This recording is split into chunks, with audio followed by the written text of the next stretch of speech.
Hello, my name is Keith Barker, and on behalf of MPulse Maintenance Software, I'd like to welcome you to this series. Let's begin. Our objectives for you and I in this introduction video are really simple. Number one, what to expect from this series, why it's going to be so valuable for you and I to spend this time together. Secondly, the outline of what to expect as far as the content contained. And third, how to get the absolute most out of every video in this series. The first thing that you deserve to know is that this series was created just for you.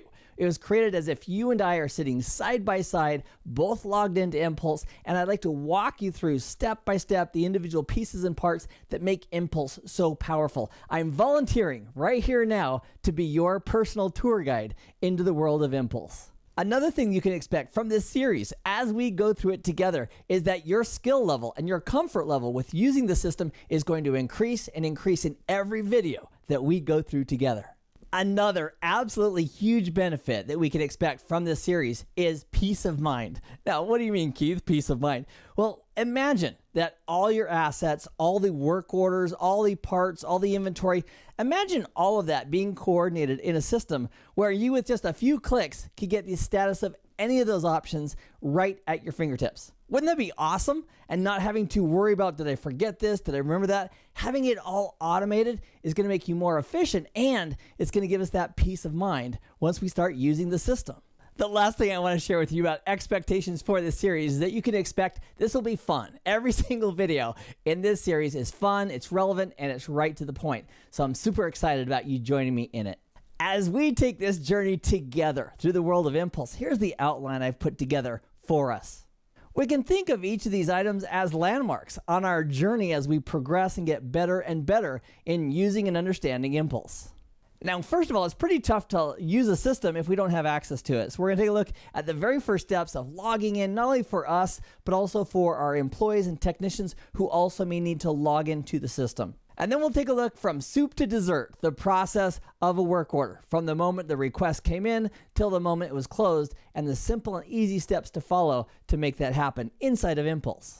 I totally agree with you that if some equipment is broken, we want to get that repaired and back up and running as quickly as possible. But do we want to wait until something's broken before we do any maintenance on it? The answer is, of course not. We're going to have a very strong and aggressive PM program in most of our environments. The good news is that MPulse has a very strong support for managing and staying proactively on top of a PM program. And that is why I've included in this video series that as a separate landmark on our journey through the world of MPulse. I'll walk you through exactly how to set that up.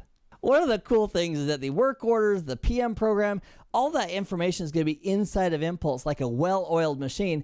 And the question comes up, well, how do I focus or zoom in on the data that's important to me? How do I make it jump off the screen almost and get my attention? And the answer is we have some really amazing tools called layouts, maintenance advisor, and graphical reporting that I will walk you through step by step. So whatever it is inside the system that's important to you, maybe it's open work orders, or maybe it's the inventory or some other aspect, we can customize what the system shows us so that the information that's most important to us is right there at our fingertips when we need it. I'd like you to visualize in your environment some equipment that has failed and needs to be repaired. And I'd like you also to imagine that when the technician visits that equipment, that there's a specific part that's needed to complete that repair. So here's my question for you. Where does that part come from? Does it just show up magically in inventory? Is somebody purchasing it? The answer is, of course, somebody put that in inventory, somebody had to purchase it. And one absolutely amazing aspect of MPulse is that it has the ability to assist us with inventory management. So we can know exactly what our inventory is. When that inventory gets used on work orders, it automatically deducts it, and we can set up triggers saying, hey, you know what? I'd like to keep at least 14 widgets or whatever it is, the part-wise. I'd like to have at least 14 of those in stock. The system can automatically trigger new requisitions to be generated based on what we want the inventory levels to be. So not only does it keep track of the inventory that we have, it also, based on the levels that we set for how much inventory we'd like to have in stock, it can also trigger a requisition to buy more. And I will walk you through that as well. So how exactly can you and I get the absolute most out of this video series and our time together?